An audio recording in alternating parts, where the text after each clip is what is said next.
Hey, welcome to 6 Good Minutes. My name's Todd Nelson. I'm one of the pastors at First United Methodist Church here in Lexington, Kentucky. And this is something new that we started, and have been so grateful for your feedback last week, and just continue right along. On Thursdays, we spend 6 good minutes in talking about things that are good, things that we desire, that we can without reservation, that just make our lives better.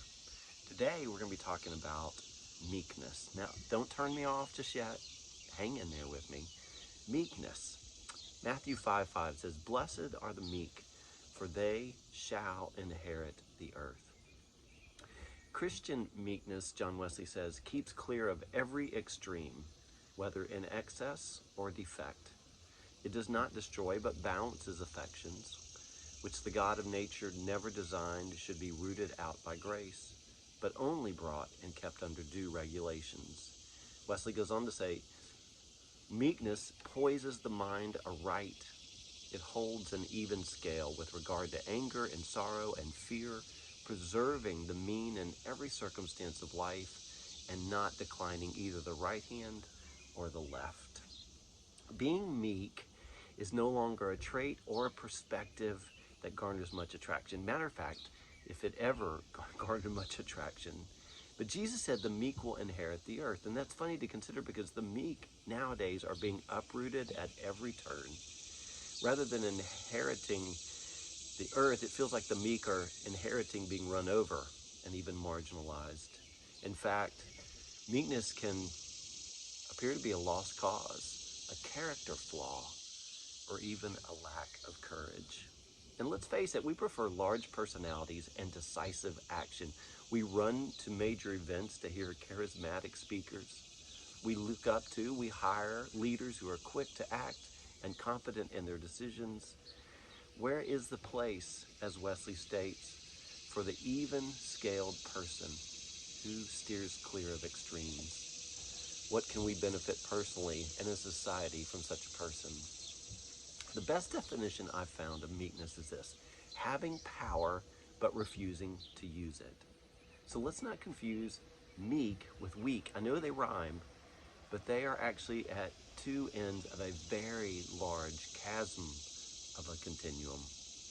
The best example of meekness is in Jesus. Did you think I'd say anything else? Jesus was meek, and it showed as he hung on the cross that he gave up his life, even though he said he could call down legions of angels to take him off, and yet he had the power, but he chose not to use it for a more, better, common good purpose. Jesus had the ability, and yet he did not.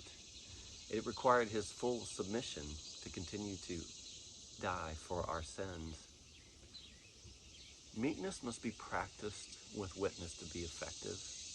You have to know when and where to act or not to act, in addition to how and why. Meekness moves the needle with precision of a scalpel and not a sledgehammer. Meekness says, just because I'm right doesn't mean that you aren't of value and shouldn't be heard. Meekness says, pick your battles in a way to win the war. Meekness demands that being popular and always having people agreeing with you, well, it's a false positive, and it actually often hinders progress. Meekness runs from manipulation strategies such as playing on people's fear, guilt, or even greed. Meekness is not a church growth strategy, but rather it is a disciple-making, kingdom-building one. Meekness requires Jesus-like submission to God's transcendent will, and as a result, it requires faith and a degree of strength beyond our capabilities. We cannot simply decide one day to be meek. It is a grace from God that it takes. Being meek is choosing to follow God's path instead of forging your own, and that is so important to hear.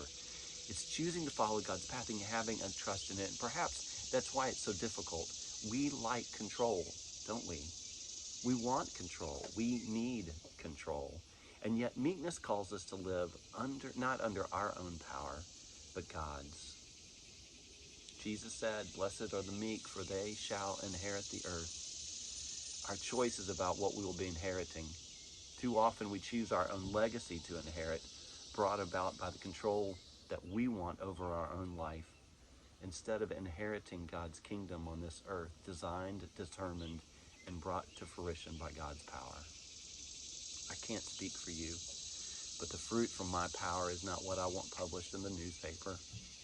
So I'm determined to be meek, giving up control of my future and choosing to allow God to work. Now, I have a lot to do to get down this path. See, I'm prone to snatch back things from God that I gave to him just a few minutes before, but that's just part of it. I'm beyond seeing that as something bad, and now I view it as something that I must continually work on, and maybe that is for you too. Thanks for being here. Thanks for sharing 6 good minutes from my happy place, my porch. I pray that we would have the strength and courage to be meek, for that is the way of our good friend Jesus.